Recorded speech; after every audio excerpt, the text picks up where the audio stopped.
हिंदुस्तान का शायद ही कोई ऐसा शख्स हो जो शिवाजी, जो कि मराठा शासक हैं, उनको नहीं जानता हो, जिनके जीवन पर उनकी माता जीजाबाई और दादा कोंडदेव का पूरा प्रभाव था। उन्हीं शिवाजी का एक हथियार बाघनख संपूर्ण इतिहास के अंदर प्रसिद्ध है। बाघनख वो हथियार था जिस हथियार के माध्यम से उन्होंने अफजल खां जैसे सेनापति की हत्या की थी।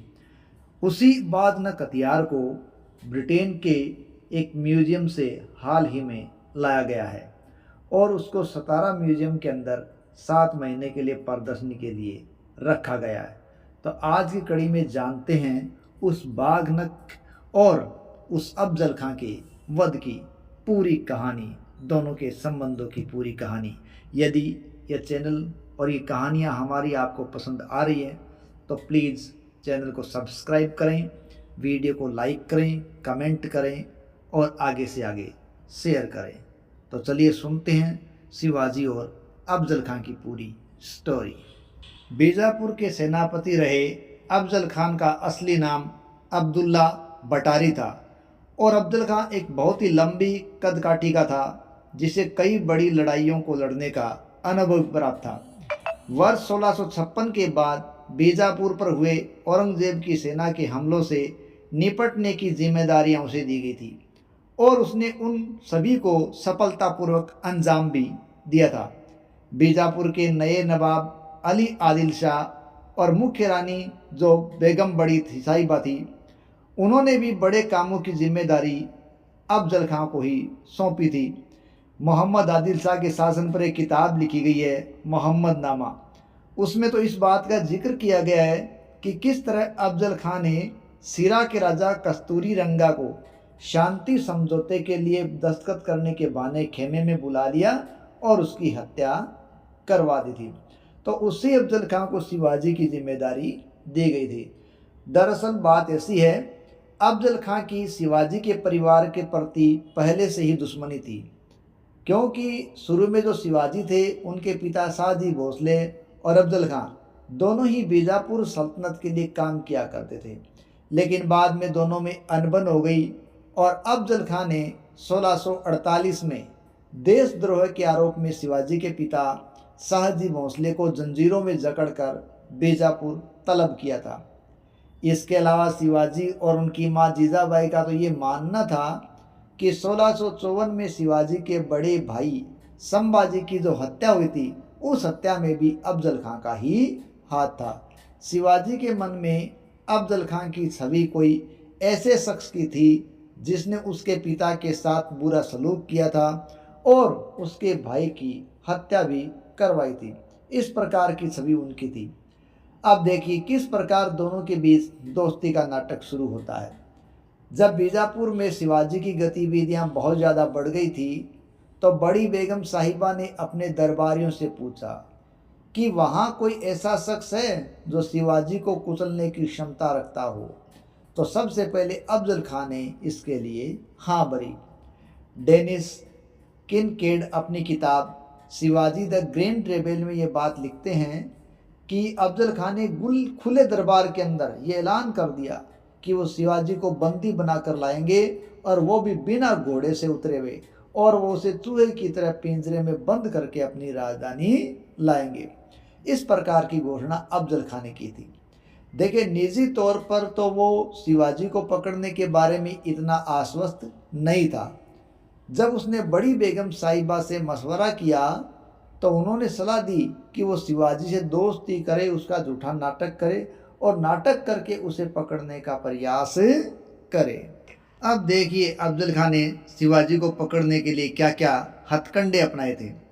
अफजल खां ने शिवाजी को पकड़ने के लिए अभियान की शुरुआत अप्रैल 1659 में की थी और वो अपने साथ 10,000 सैनिकों को लेकर गया था। सबसे पहले वो वाई की तरफ गया, जहाँ वो कुछ समय तक शासन कर भी चुका था। रास्ते में उसने पंढरपुर के कई मंदिरों को नुकसान भी पहुंचाया और वहाँ के व्यापारियों, पुजारियों और किसानों से कहा गया कि वो उसकी सेना का खर्चा उठाएं, जो करीब 2.5 लाख रुपए प्रति महीने होता था। जदुनाथ सरकार लिखते हैं कि अफजल खां ने पलटन के देशमुख बालाजी नायक निम्बालकर को धमकी दी थी, अगर उन्होंने उसे 2 लाख रुपए की फिरौती नहीं दी तो वो उसको हाथी से कुचलवा देगा। निम्बालकर ने 2 लाख रुपए देकर अपनी जान छुड़ाई थी। शिवाजी को इस बात का अंदाज़ा था कि अफजल खां की ये जो गतिविधियाँ हैं वो भड़काने वाली है और वो कार्यवाही के उद्देश्य से शिवाजी को अपने गढ़ से बाहर खुले में निकलवाना चाहता है। लेकिन शिवाजी अफजल खां के इस झांसे में नहीं आए थे। शुरू में अफजल खां उत्तर में पूना जाकर शिवाजी के गढ़ में हमला करना चाहता था, लेकिन इस बात की खबर शिवाजी को लग चुकी थी और वो वहाँ से पूना से हट गए। पूना से हटने के पीछे शिवाजी का मकसद ये था कि पूना लड़ाई के लिए एक उपयुक्त जगह नहीं थी, तो शिवाजी ने जावली किले को अपना ठिकाना बना लिया। इसी बीच अफजल खां ने एक लोहे का पिंजड़ा बनवाना शुरू कर दिया, जिसमें शिवाजी को कैद करके वो बीजापुर ले जाना चाहता था। यहाँ से 2 प्रतिद्वंद्वियों के बीच चतुर कूटनीति का एक दौर शुरू हो गया था। वैभव पुरंदरे शिवाजी की जीवनी Shivaji India's great warrior king में लिखते हैं कि शुरू में शिवाजी को धमकाने और डराने के बाद अफजल खां ने अचानक उनके प्रति दयालुता दिखाना शुरू कर दिया। शिवाजी ने भी ये आभास दिया जैसे वो अपने से कहीं ताकतवर अफजल खान का सामना करने से घबरा रहे हों।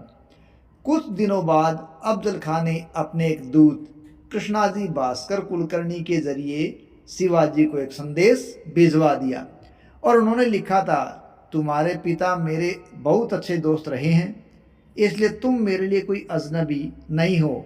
मैं बादशाह आदिल शाह से कहकर दक्षिणी कोंकण में तुम्हारे कब्जे की ज़मीन और जागीर की पुष्टि करा दूंगा। मैं तुम्हारे द्वारा कब्जा किए गए किलों को भी मान्यता दिलवा दूंगा। अगर तुम बादशाह से मिलना चाहते हो तो मैं इसका इंतज़ाम भी करवा दूंगा। अगर तुम वहाँ नहीं जाना चाहो तो तुम्हें वहाँ अपनी उपस्थिति दर्ज कराने से छूट भी मिला दूंगा। शिवाजी ने अफजल खां के दूत को उचित सम्मान दिया।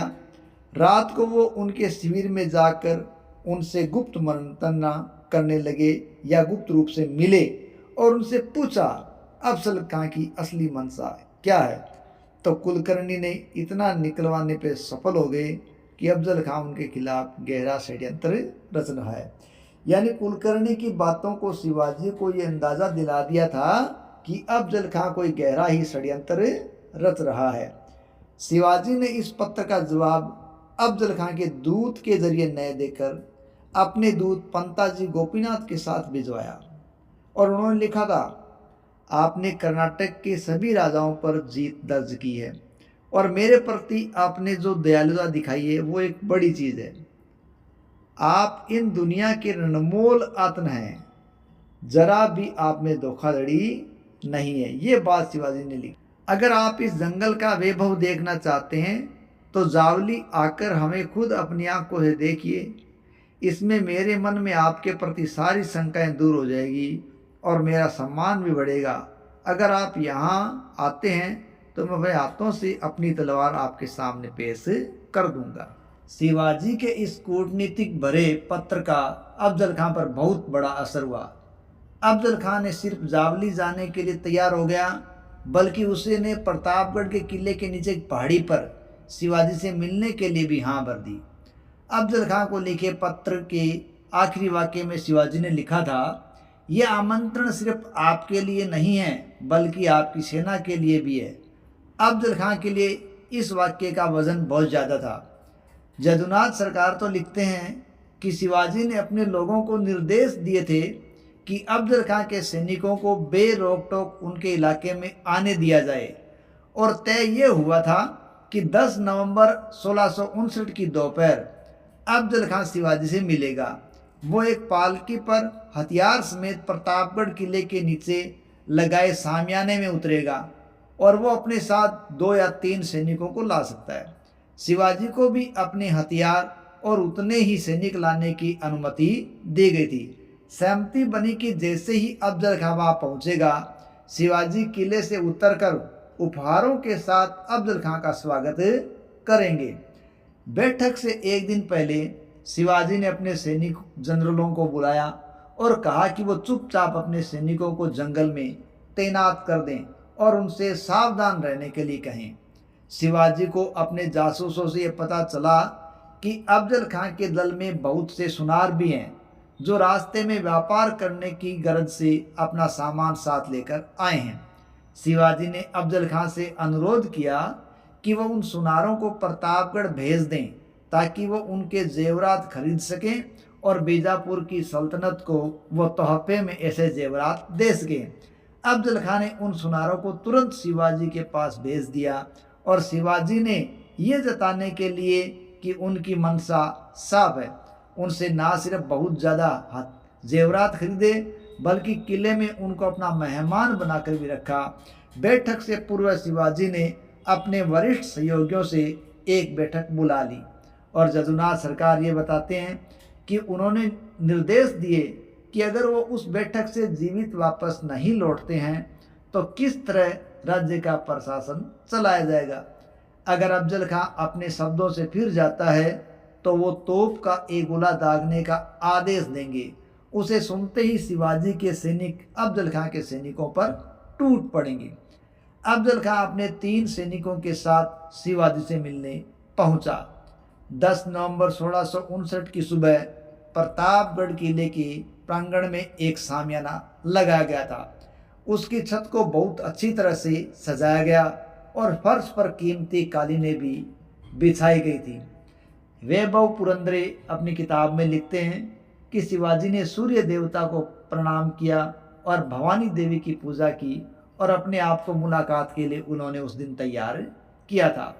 और दिन का भोजन करने के बाद उन्होंने एक सफ़ेद पोशाक पहन ली। उसके नीचे उन्होंने अपना लोहे का जीरा बख्तर भी पहन लिया था और अपने सिर की रक्षा करने के लिए उन्होंने अपनी कढ़ी हुई पगड़ी के नीचे एक लोहे की टोपी पहन ली थी।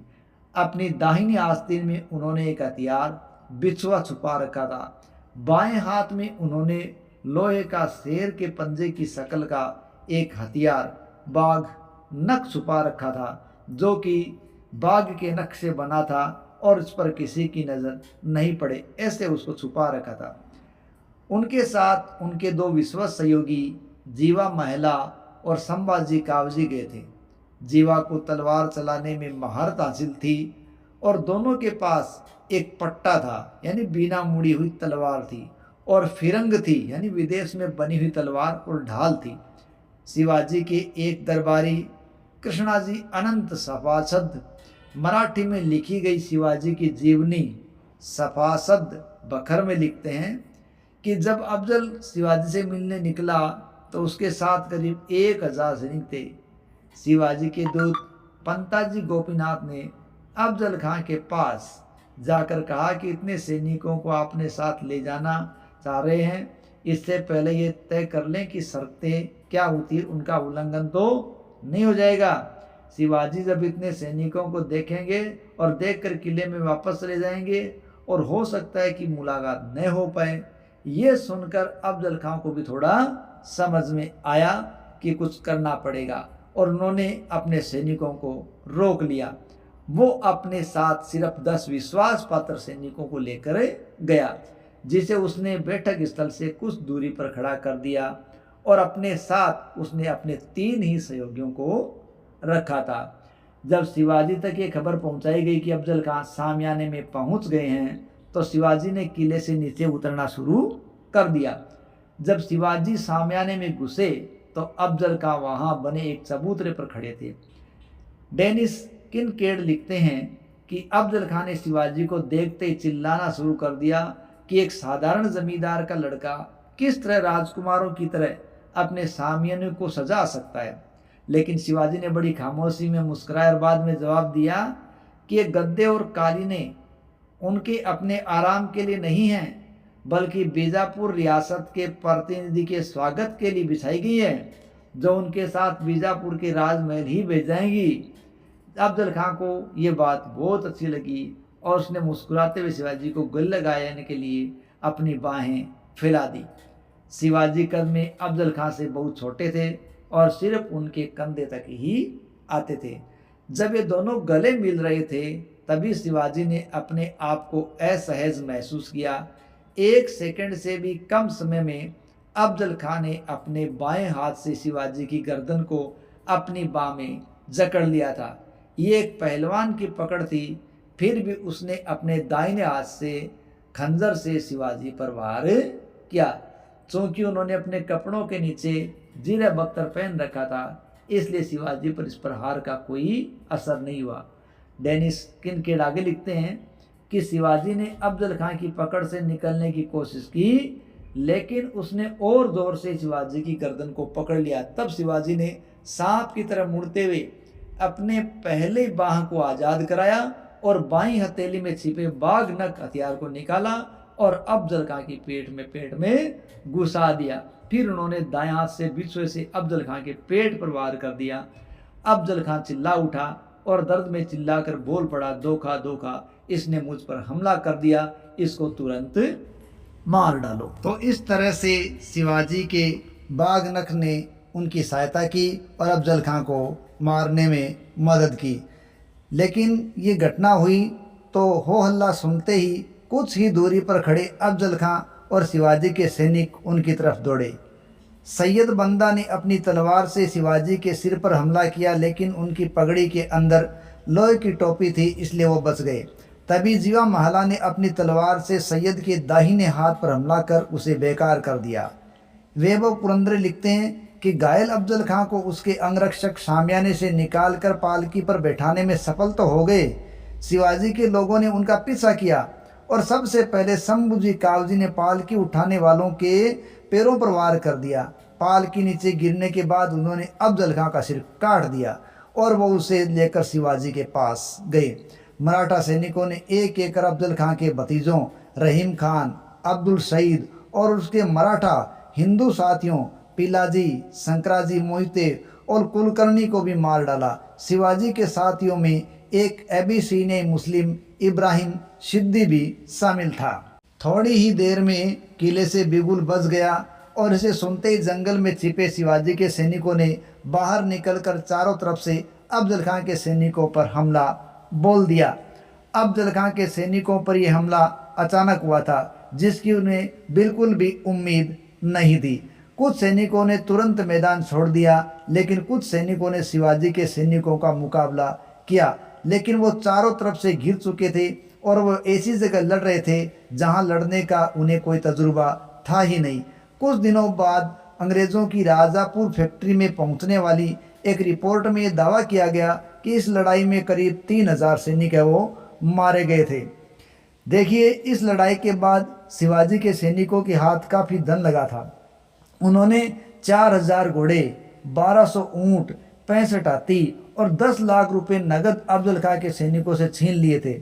ऐलान किया गया कि जो लोग हथियार डालना चाहते हैं वो अपने दांतों में घास का एक टुकड़ा दबा लें।